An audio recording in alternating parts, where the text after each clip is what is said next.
Siberius, and we about to get serious.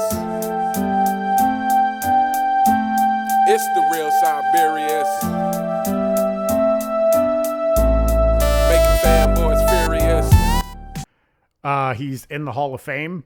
He was a 10-time All-Star, 2-time Steel Champ, 5-time All-Defense, 75th Anniversary Team, 9-time Assist Champ, 11-time All-NBA, and 92-93 All-Star MVP. He was and is my favorite point guard of all time. I didn't say the greatest point guard of all time. I said my favorite point guard of all time. He averaged 13 points a game, 2.5 rebounds, and 10.5 assists for his career. Being a Bulls fan my entire life, I'm fortunate enough to own a number of autographed jerseys. All of them are Bulls players, with the exception of one, and it's John Stockton. Out of all the all-time great players, why do I own a Stockton jersey? To me, the answer's simple. He is a dog. He's a killer, a fighter, and in my opinion, one of the toughest to ever play this game. He only missed 22 games in his career, not in a season. In his entire career, he only missed 22 games. He played 82 games 16 times, and in the 17th season, he played, it was a strike-shortened season, he still played every available game that he could.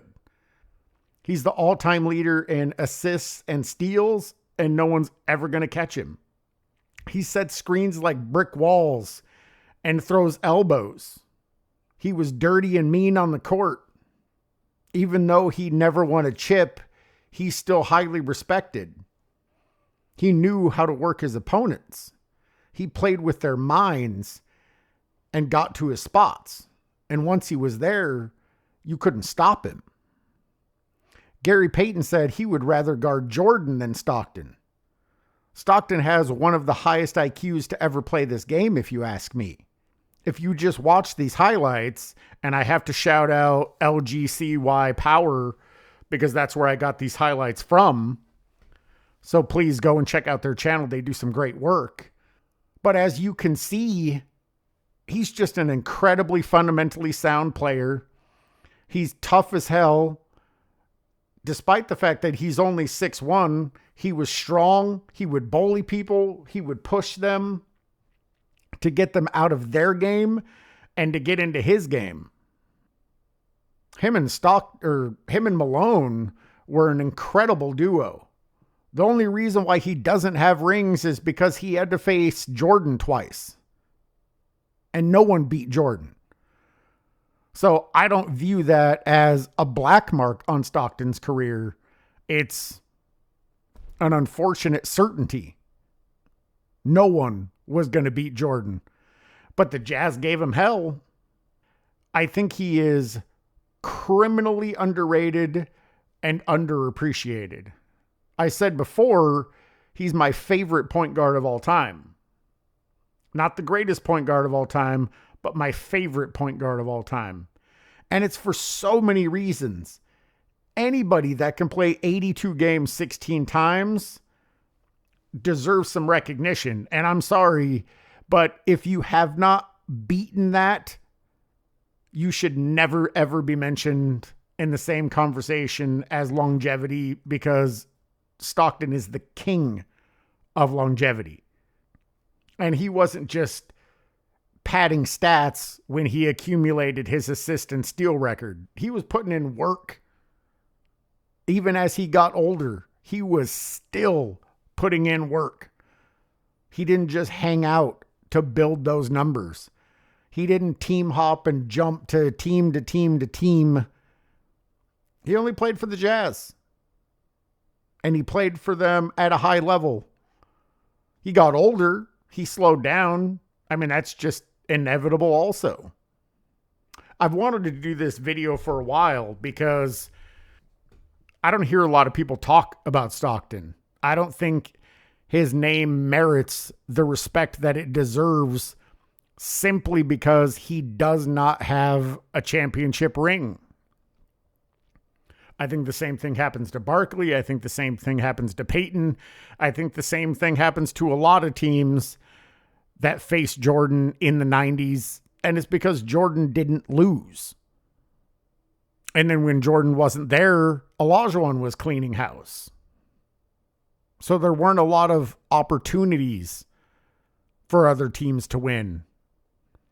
If Stockton and Malone played after Jordan had retired, I guarantee if they were in their prime, they would have had multiple chips without question. It's not fair to hold that against them because they played against the greatest player of all time.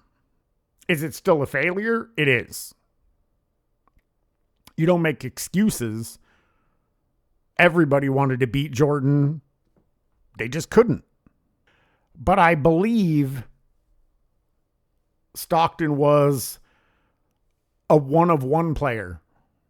Just like Magic was, just like Bird was, just like Jordan was. I mean, there was a reason why he was on the Dream Team.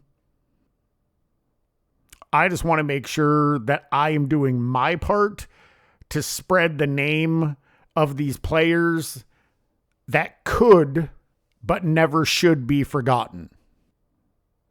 In the annals of NBA history, Stockton should absolutely be remembered. He should be revered. He should be respected. And he's the only person's name that should have longevity behind it. Because unless you've played in more 82-game seasons than him, you don't belong in that conversation. Until you break his assist record and his steals record and only miss 22 games in your career, you don't belong in that conversation. And I'll die on that hill. But he was an absolute monster. He had all the attributes. A fantastic passer, a fantastic facilitator. He wasn't after the ball to score points. He was after the ball so he could facilitate other people to score points. I mean, 13 points and 10.5 assists for your career is ludicrous. But that's what a facilitator does. He easily could have scored more than 13 points. But that wasn't his job. His job was to get the ball, hence a lot of steals, and pass the ball, a lot of assists. He did his job at an impeccable level for an unprecedented amount of time and did it at such a high level. At the time, when the Jazz were playing the Bulls, I couldn't stand them. I did not like them at all. I didn't like Stockton. I didn't like Malone. I didn't like anyone on their teams because they were an obstacle that was in the way. They just needed to be obliterated and removed. And thankfully, that's what happened. But had they won, had they managed to squeak out a championship in that time, couldn't have been mad because they were an absolute monster of a team that just happened to face the greatest of all time. It's unfortunate, but it's also the reality. I just hope that as time goes on and as history moves forward, that players like this won't be forgotten. It's a reason why I did a video on Mark Price. It's a video why I did one on Dale Ellis. These players were great players in a time of great basketball, and I just don't want to see them forgotten. So that's why I do this, because I don't want them to be erased.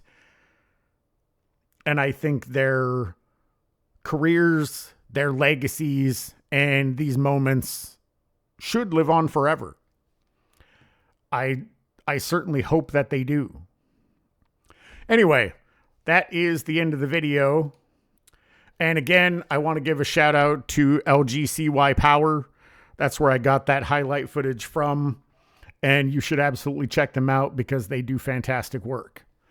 As always, I do want to shout out the content creators that continue to inspire me to do this. Uncommon Sense, Angry Old Hoops, Self-Researched NBA Facts, 93Z, Sports and Fitness Rants, Uncut Hoops, Beam Engine, In Your Face Hoops, Eddie TV, King Speech Road, Goatcast Hoops. I always appreciate your guys' takes, your perspectives, and your humor, and I'll catch you guys in the next one.